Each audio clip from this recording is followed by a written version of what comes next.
सुन लो, बात काम की सुन लो बात। ये कोई राजनीति मीटिंग हुई होती ना, इसमें को यहाँ को कहने रहती, फिर वहां को कहने रहती, फिर वहां रहती और कुर्सी बिछा के इसे हम लोग कोई के खेत तक और हम तो पब्लिक दिखाते हैं। हमारे वाले ये ऐसे ही भीड़ में बैठ जाओ सारे के सारे, वे एक के 4 दिखाओ, हमारे वाले 4 के 1 दिखाओ, रानियां है। तो काम की बात सुन लो। सभी का धन्यवाद। जय हिंद, जय भारत। इसके साथ में शुरुआत हम करते हैं। ये जो दिल्ली के जो मामले हुए और 13 महीने दिल्ली में आंदोलन चला, उसमें सभी लोगों का देश का सहयोग उसमें रहा। उसमें सबसे बड़ा उस आंदोलन की खासियत थी कि जो हमारे पंजाब से जो लोग आए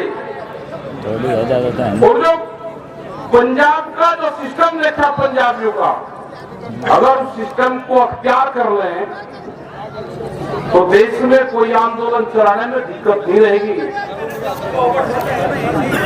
काम की सुन लो बात, काम की इनसे भी सीख लो, कुछ सीख रहे नहीं। इनके जो बातें थे भंडारे चलाने वाले लंगर, इस आंदोलन में सबसे पहले वे जमकर बैठ गए और वे जब चलाते थे ना लंगर चलाने वाले लोग, वे मंच पे भी नहीं जाते थे। हमारे वाले तो रुक जाओ, बात सुन लो, थोड़ी बात सुन लो।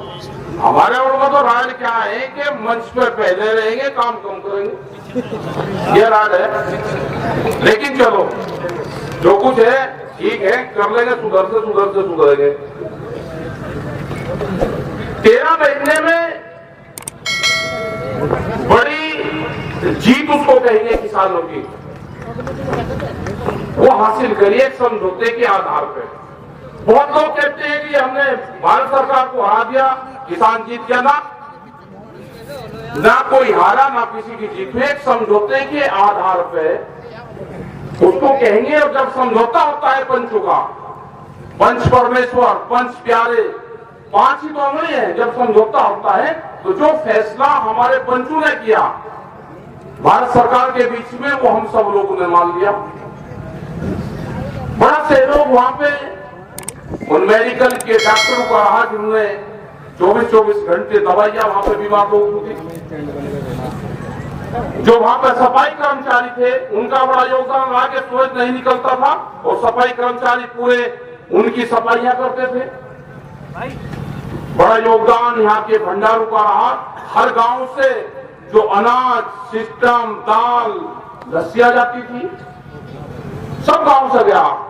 कोई उसमें भेदभाव नहीं था। किसी ने ये नहीं कहा कि आपका हिंदू या मुसलमान या सिख किसी के घर से गया। आज देश में किसी के कोई जाति धर्म नहीं है, वहां नहीं कहा किसी ने, लेकिन वहां सबने काम किया। यहाँ से पूरा इस क्षेत्र से भी, पूरा शामली क्षेत्र से, बहुत गांवों से यहाँ से सामान वहां पे गए, लोग रहे। वो आंदोलन जब पूर्ण रूप से हुआ, जब मीडिया के लोगों ने आपको 24 घंटे आपको दिखाया, वो प्रिंट मीडिया हो, इलेक्ट्रॉनिक मीडिया हो, वो हमारे सोशल मीडिया के बच्चे हो, उन्हें उस आंदोलन को सीखने के हिसाब से ट्रेनिंग वहां से ली। और जिन बच्चों ने पूरा लगन से वहां पे काम करा, वे आने वाले टाइम पे बड़े बड़े एंकर और चैनल में खोल देंगे, जिन्होंने वहां पे 1 साल तक सीखा। बहुत लोग कहते हैं कि 13 महीने रहे वहां पे, कष्ट झेला। जब ट्रेनिंग होती है तो ट्रेनिंग में तो कष्ट होते हैं। वहां किसानों की आंदोलन की ट्रेनिंग थी 12 महीने, 13 महीने। वह पूरी ट्रेनिंग इस देश के किसान ने ली, इस देश के नौजवान ने वहां पे ली कि हर मौसम में किस तरह से अपने घर से बाहर कैसे अपने बांस के झोंपड़ी बना के हमको रहना है। और आज उसका एहसास होता है कि जिस किसान ने वहां पे बांस की झोंपड़ी बनाई, जब वो झोंपड़ी को हटाता है तो उसको दर्द हुआ। जब आंदोलन खत्म होता है तो 1 दिन में खत्म हो जाना चाहिए, जब कोई पॉलिटिकल मीटिंग होती है तो 3 बजे लोग चलने लगते हैं, लेकिन वो दुनिया का एक पहला इस तरह का आंदोलन है कि आंदोलन की समाप्ति तो 19 तारीख को होगी थी, जब प्रधानमंत्री जी ने एक बड़ी घोषणा की, लेकिन उसके बाद में भी लोग गए नहीं। और जब वहां समझौता हो गया 9 तारीख में, शाम को उसके बाद में भी वहां पे भीड़ बढ़ना शुरू हुई और बहुत लोगों को कहने के बाद में वे कल 11 और 12 तारीख में आज लोग वहां से निकलना शुरू हो रहे हैं। उनको दर्द एक चीज का रहेगा हमेशा कि जहां पे हम एक साथ रहे, जिस गांव में हम एक साथ रहे, उस गांव की हमेशा याद आएगी। वो आंदोलन के गांव, वे विचारधारा, वे अलग अलग भाषाओं के लोग, वे हमको दोबारा कहाँ मिलेंगे। लेकिन खुशी इस बात की है कि 1 साल की उनकी ट्रेनिंग पूरी हुई है। जिन लोगों ने उसमें 25 से 30-40 लाख लोगों ने वहां पे हिस्सा लिया होगा आंदोलनों में, जो फिजिकल रूप से वहां पे आए होंगे उस आंदोलन में, क्योंकि 25 लाख के आसपास तो लोग 26 जनवरी में थे, 4 लाख ट्रैक्टर थे उस टाइम पे। तो हर रोज जो आदान प्रदान हुआ तो बहुत बड़ी संख्या में आदान प्रदान हुआ। वे वैचारिक रूप से बहुत लोग जुड़े जो वहां तक आ नहीं सकते थे, और ये वैचारिक क्रांति थी, ये पूरी हिंदुस्तान में गई। इस वैचारिक क्रांति से जो भी बच्चे जुड़े, जो भी नौजवान जुड़े, वे बेरोजगार युवा जुड़े, उनको एक ट्रेनिंग स्थल वहां पर था। वे बड़ी सोच लेकर वहां से गए। सरकार 13 महीने बाद में मानी तो 13 महीने बाद ही वे गए। भारत सरकार से हमारा यह है कि जो समझौता हुआ उस समझौते पे काम करें। एमएसपी का इशू चला है पूरे देश भर में। अब एमएसपी को पत्रकार जान गए, एमएसपी को गांव का किसान जान गया, जो अपने खेत में फसलें बोता है उसको एमएसपी का पता चल गया। एमएसपी सरकार को नहीं देनी, ये गलत फहमी है जो सर बताते हैं कि एमएसपी सरकार को देनी है। अब आप समझ लेना, करीब 12 लाख करोड़ रुपए की एमएसपी की फसलें देश में पैदा होती है।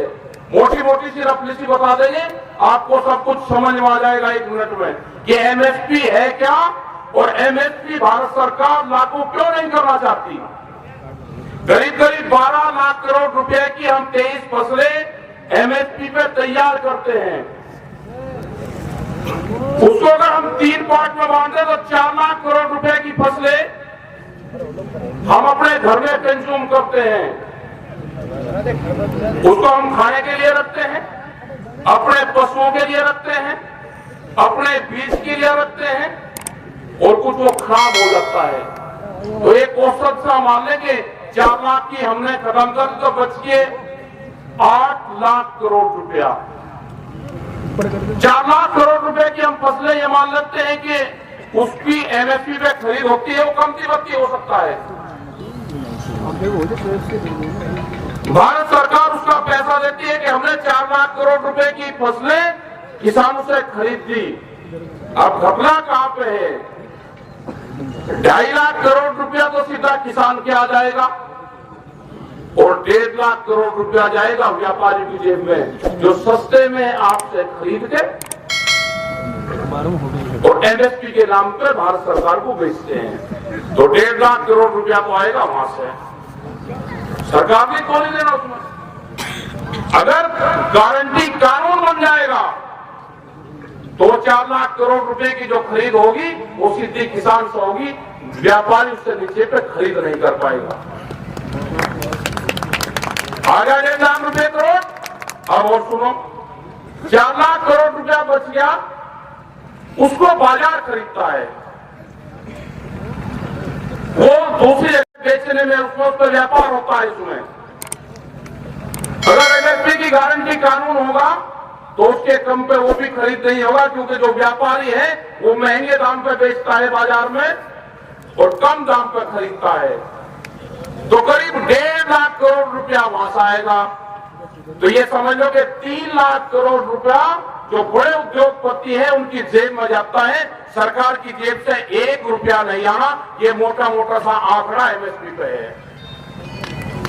और जब वो 3 लाख करोड़ रुपया बाजार में आएगा, किसान के पास में आएगा, वो मकान बनाएगा, वो मिस्त्री का जाएगा, वो लोहे में जाएगा, वो बच्चों की पढ़ाई में जाएगा, वो कपड़ा खरीदेगा, वो सोना खरीदेगा अपने बच्चों के लिए, कोई न कोई उससे व्यापार करेगा, तो 3 लाख करोड़ रुपया बाजार में जब घूमेगा किसान के उससे, तो भारत सरकार को उससे टैक्सेस जाएंगे।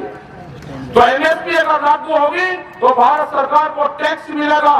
ये है एमएसपी। और उनके वहां पे जो बैठने वाले जो साइंटिस्ट और बड़े बड़े लोग हैं, वे कहते नहीं भारत सरकार को देना पड़ेगा। वो पूर्ण रूप से गलत है। ये यहाँ पे जो रास्ता जाता है, बहुत लोग कहते हैं कि कराने में मीटिंग क्यों करी, कराने में मीटिंग क्यों ना करें। कराना एक बॉर्डर का हमारा गांव और कस्बा है। यहाँ पे हजारों ट्रक धान और गेहूं के निकलते हैं जो इलीगल तरीके से जाते हैं हरियाणा के अंदर, जो सस्ते में खरीद करके एमएसपी में बेचते हैं। कराने में मीटिंग इसलिए की केवल ना जाए व्यापारी का माल, ना जाए वहां पे। हम अपना 50 क्विंटल धान नहीं बेच सकते, व्यापारी 25 से 30 हजार क्विंटल फसलें बेचता है। तो ये एमएसपी की लड़ाई जारी रहेगी। अभी भारत सरकार ने कमेटी बनाई है, हम पूर्ण रूप से उसमें अपना पक्ष रखेंगे।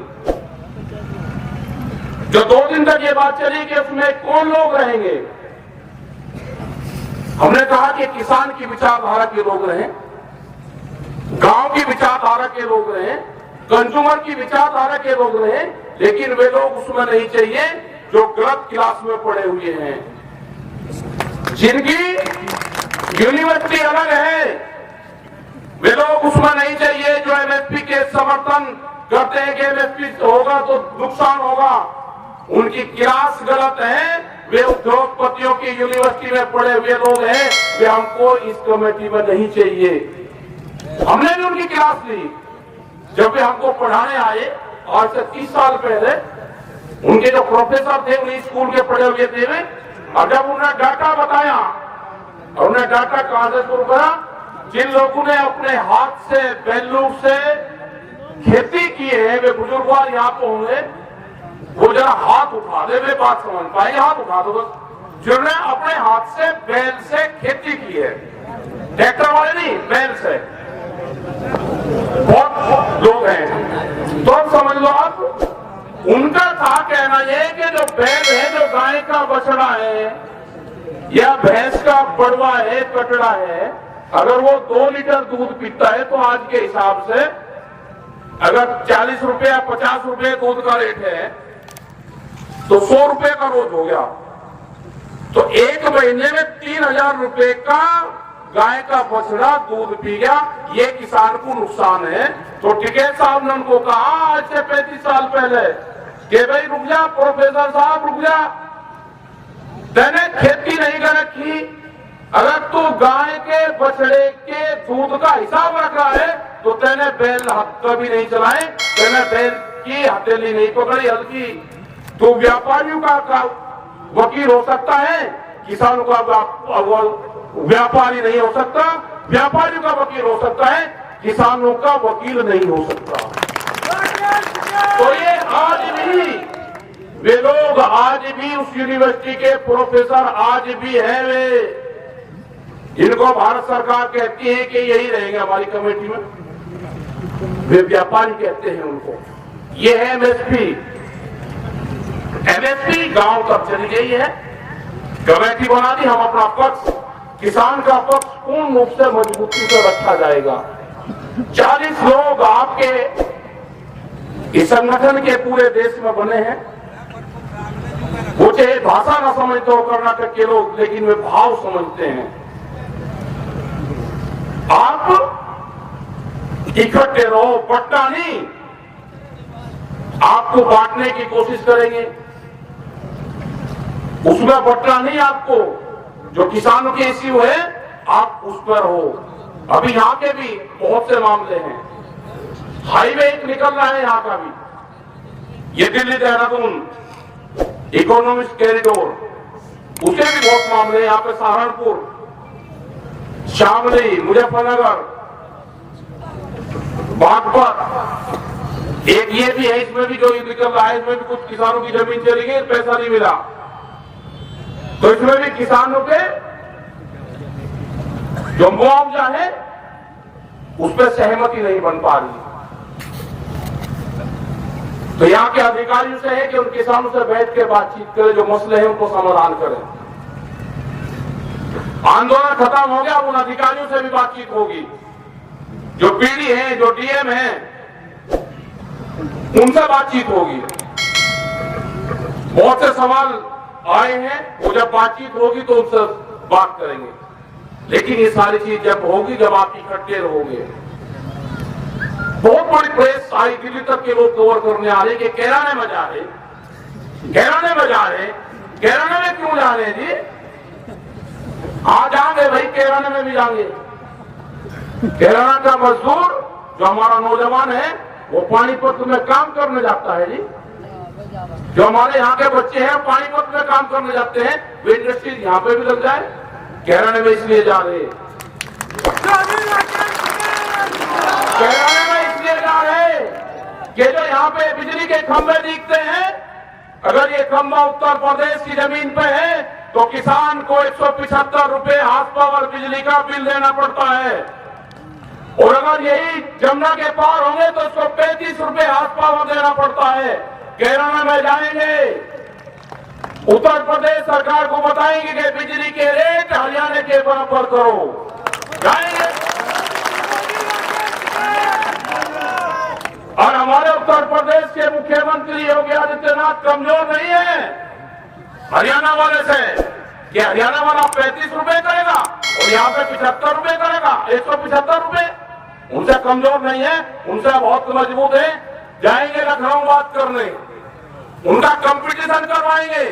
वो भी बीजेपी की सरकार है, यहाँ पे भी बीजेपी की सरकार है।